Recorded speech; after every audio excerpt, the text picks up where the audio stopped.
has nothing to do with anything. True. Like, yeah. They made, because the lawyer built the whole case around that. Yeah. But, like, she was literally asking for it. Like, this is literally disgusting. the asking for it case. So that's the story of Robert Chambers. I don't know. Let me know in the comments. What are your thoughts on this one? How did any of I believe the theory that he was probably stealing from her purse and she caught it. That's the only one that makes sense to me. Like, I don't believe the theory of, like, he couldn't get a bonbon. Like, that just kind of seems like kind of left field, out of nowhere. But let me know in the comments. What are your thoughts? And I hope you guys enjoyed today's. Welcome. Listen, I did the research and I realized that it's been about 4 years. It's been about four years that I've been doing true crime. One of my first cases that led me into this deep, dark hole that is true crime was the Dyatlov Pass incident. That is a rabbit hole case that I went down, literally started the true crime journey. 4 years later, I'm still on that shit. I can't get it out of my head. I keep coming back to it. Anytime I'm like, ooh, what's something that really bothers me? Dyatlov Pass. So now that I am no longer a true crime noob, I'm just one inkling above a true crime noob, I've decided maybe I could try taking another crack at the case, and we're gonna talk about the Dyatlov Pass incident. Now, there are some updates though. It's not just me being like, hey, let me retell you a story that I already told you once.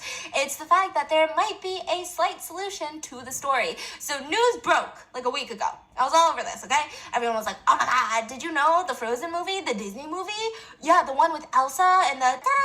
I don't know the movie, I don't really watch it, okay? But like they said, apparently the snow animations used in the Frozen movie have helped solve this entire 60-year-long unsolved mystery. And I got so intrigued by it. Elsa really saved the day. Elsa saved the fucking day, which is crazy because when you think about it, the Zodiac cipher was actually, was that the one that was solved by... No, there was a case that was solved by a guy who was doing, no, it wasn't solved, but it was, he worked on Star Wars and then the pandemic hit and then he used his, CGI skills to do something for something else. Anyways, so many weird stuff is happening. Could you believe that Disney and true crime are finally colliding at once? Conspiracy bits. And so, they said that it solved the Dyatlov Pass, and in order to understand that solution, we need to go back and re-go into the whole thing. So let's get started. The Dyatlov Pass incident, otherwise known to me and other fellow Americans because we are uncultured hoes as the Dyatlov Pass. It's the Dyatlov Pass, according to people on Reddit, so I'm just gonna trust them with my life. And this is one of those cases, the more you research, the weirder it gets. There's Yetis involved, big feet, Bigfoot, the snow monster. There's indigenous tribes that get accused of murdering 9 people. Yeah, because let's just accuse indigenous people, right? It just gets really weird, and this takes place during the Soviet Union. So add another extra of weirdness. There's radiation involved. Why do they have radiation on their clothes? Calm down. You're getting ahead of yourself. Let's start with Igor Dyatlov. Now, I didn't know this 4 years ago, but the Dyatlov Pass is actually named after Igor Dyatlov. It's not like they had the same name and he was like, let me go to this pass in the mountains. It was named after him after all of this took place. So Igor Dyatlov was a university student at the Ural Polytechnic University, about a 10-hour train ride from the wilderness mountains of Siberia, which is a part in Russia. He decides that he's going to take 9 of his close friends that are all experienced hikers. They're all experienced in the snow, and they're all gonna go into the Siberian wilderness for like a multiple week trip. Now, why would you do such a thing? Why, Igor? Well, I'm gonna tell you why. So the university itself was giving out certificates. So there was a motive for this. I think a lot of the times we think of these like just young kids who had no idea what they were doing, go into the snow, die, right? That's not what happened. So the university is like, hey, we've got 3 grades of certificates, grade 1, grade 2, grade 3. And each of them required that you have a certain level of experience and are able to accomplish some sort of hiking or wilderness excursion. And grade 3 is the highest level certificate that you can get in all of Russia at the time. And so getting this would open a lot of the doors because these kids were engineers. So they're like, hey, if I can hike and can go to these rural areas, I can do all of these things, and I'm an engineer, I could probably open the door for a lot of potential job opportunities. And I'm going to tell you why. So Siberia at the time was known to be the military hotspot of all of the USSR military things. Like all of it was there. Think Winter Wonderland, but like with machine guns. lands with nuclear weapons. Like, they were doing all of that testing in the Siberian wilderness. So if you can't handle yourself in the Siberian wilderness, no matter how intelligent of an engineer you are, they're not going to use you. They're not going to hire you. And so I think it really was like a, hey, we're doing this to achieve something. It wasn't just like, let's fuck around in the snow type situation. It's like a part of job requirement. Exactly. It wasn't like we're just going to go skiing, you know, because I think that's how it's made out to be, because they called it a ski trip. Because let me tell you, to get to the mountain that they were headed to would be a 10-hour train ride. Now, once they get to the Siberian wilderness, there would be snow plows who take them places. They would then have to go using horses to get deeper into the wilderness. And then most of their time, they would be either on foot or skiing. Now, they're not just skiing, though. Like, it's not a ski trip. Like, they're like, Colorado, let me just ski off a mountain. It wasn't one of those. Like, it was an intense excursion. So all of these people, super smart, either just graduated, engineer students, physics student, I don't know, physicist, that's what they call them. What is that? And so they're like, let's head into the mountains. So the mountain that they were trying to get to, they were going to cover about 190 miles and get to Mount Ortorten, which was named by the local indigenous Mansi tribe. Now, let me explain. In their indigenous language, Ortorten means don't go there. That's the direct translation. So they literally said, hey, you know that mountain over there? That's called Mountain. Don't go there. That was the name of the fucking mountain. But these kids were like, I'm gonna go right there. I'm gonna go right there. And so they get onto their little train. Now, the journey starts off really, really cute. They had packed all of these things. You know, the university does not give out these certificates willy-nilly. They had to bring diaries. Each one of them had to keep a meticulous journal where they would write down every single day what they did that day. Everything had to match up. They had to write down all of the problems that they had, how they problem solved those problems. It was a whole school field trip. They also brought a bunch of cameras so that they could document this entire thing, to be like, hey, we actually like went there. Like, it's not just us sitting in a hotel being like,